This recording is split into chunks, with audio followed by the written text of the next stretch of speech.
So I'm sitting here in my building, and I'm not actually in my office, I'm in my mom's office, and my mom is the accountant, and I can feel completely out of position in this chair.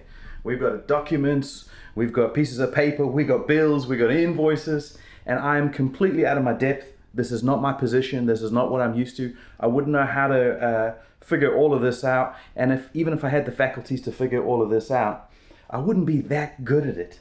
So today I want to talk about playing in position. You got to get into the position that God's called you to. You got to get in the position that you were built for, the position that you're going to love. You got to get into your purpose. If you do not get into position, you will feel bored. You'll feel frustrated. You'll feel underutilized. You'll feel like the thing that fulfills you is lost. And you'll ask questions of, why am I here? What am I doing? Why am I wasting all my time? And the more you ask that question, the more time you will waste, and the more computer games or more issues or more things you'll get into. You got to find your position. Now, a lot of people want to do this by bullying others around, or pushing others around, or fighting for certain things, and they think they can just demand getting into position. They think they can just get the ideal job or the ideal partner, or hey Jay, or they think that they deserve it. You do not deserve your position. You don't just get it automatically. You don't just move around as you will. There's something you need to do.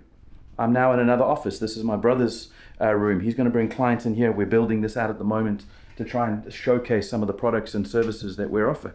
Again, this is not my position, and I don't have the opportunities, I don't have the skills, and I don't have the credibility with people to come into this place and just demand it and make it mine.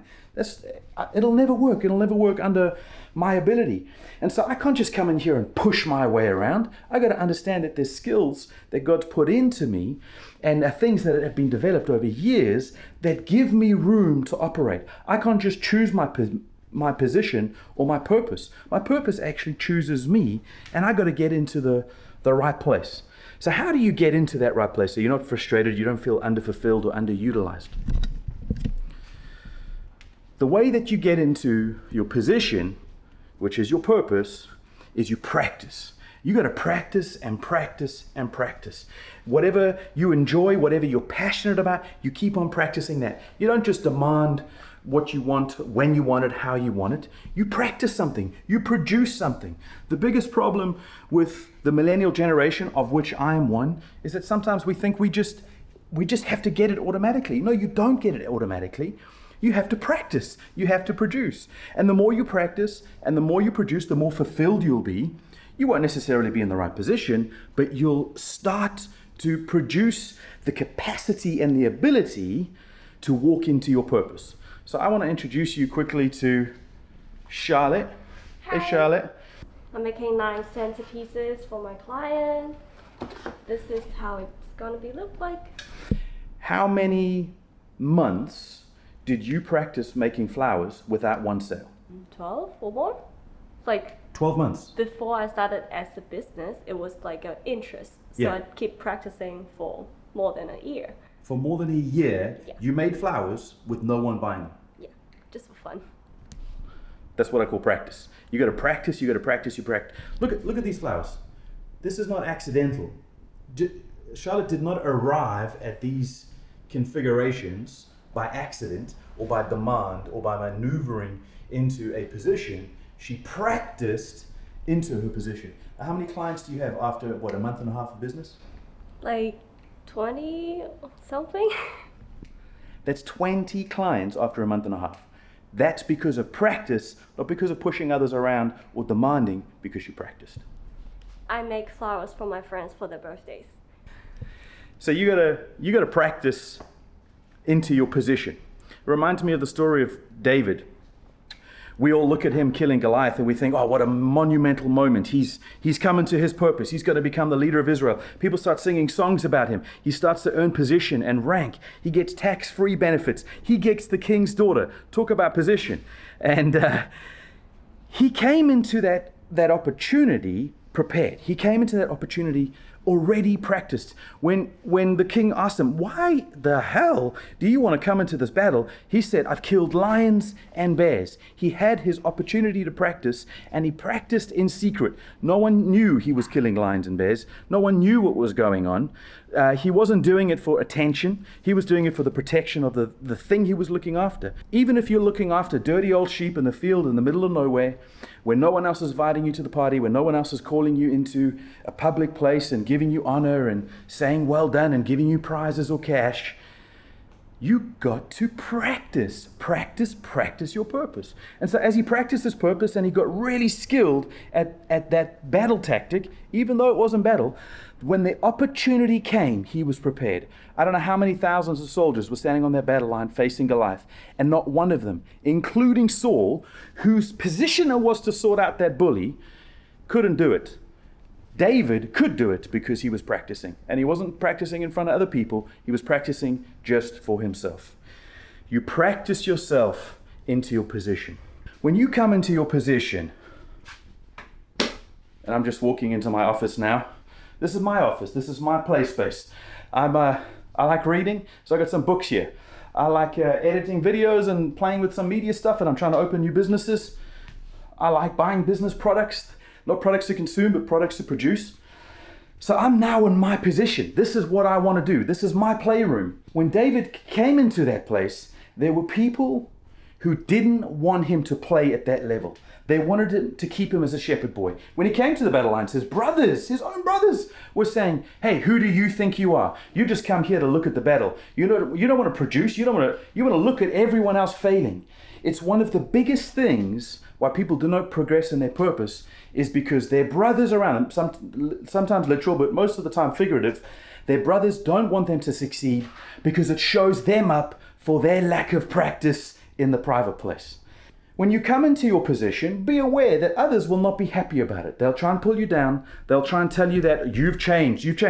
Damn right you've changed. You're changing for the good. You're changing for the good of not just yourself, but other people around you. That whole Israel nation benefited because David changed.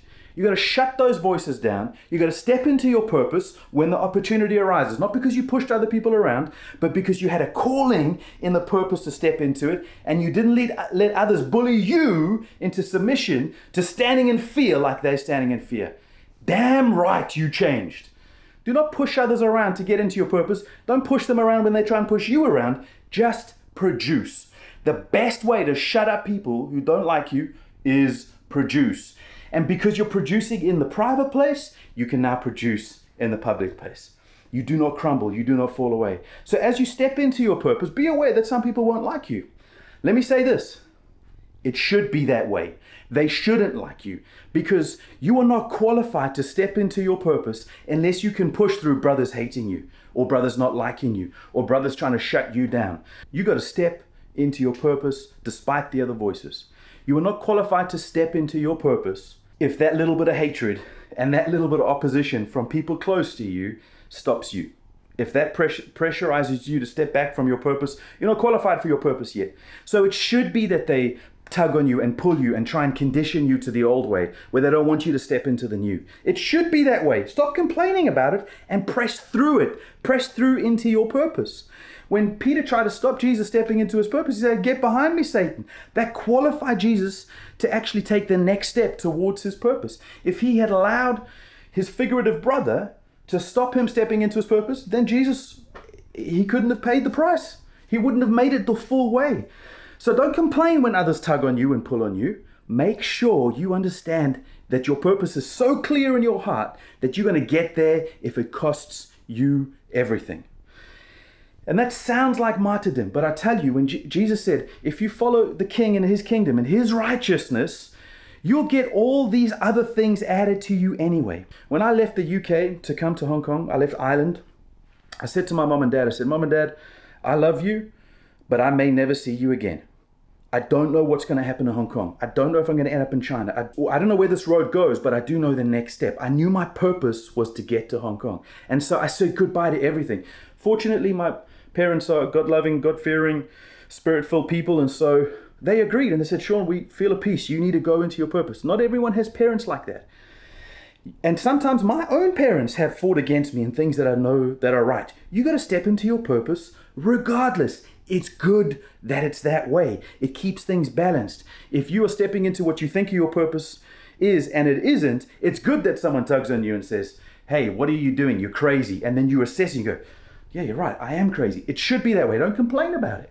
But if you still feel it's your purpose, then you need to take that step from practicing in the private place to practicing in the public place. And you will start to produce at levels that will fulfill you, at levels that you'll feel satisfied. Hey, at the end of the day or end of the financial year, or end of the season, hey, I produced in this regard and I would do this for free. I love this. I was born for this.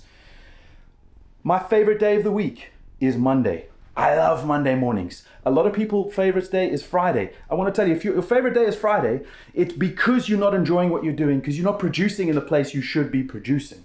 It's because you're not stepping into your purpose. When you step into your purpose, your favorite day is the day you can produce the most. I produce, in general, the most on a Monday. You got to step into your purpose despite everything else, despite the pain, despite what other people say, despite what other things are trying to push you around. If you have to practice in secret at the smallest level for a year before you can start putting your bouquets of flowers on the public place, before people start to pay for them, before people start to give you praise, then you do that for the year. If you need to do that for the decade, then you do that for the decade. No matter what the cost, if it's your purpose, you're supposed to be giving your life for your purpose anyway. So you'll give your life for that. No matter the cost, you must step into your purpose. I would say 90% of people on the planet, maybe more, are not in their purpose until they're deeply unsatisfied. So they have a whole pile of escape tactics and things that distract them from the pain of not being in their purpose. I would rather step into pain on the front foot and pay a price for my purpose than have a distraction and some sort of painkiller to keep me away from my purpose. And so you got to step into your purpose. You got to take position in your purpose. Don't let others tell you not to. Make sure you step through that pain and you'll see such production in your life. Bless you.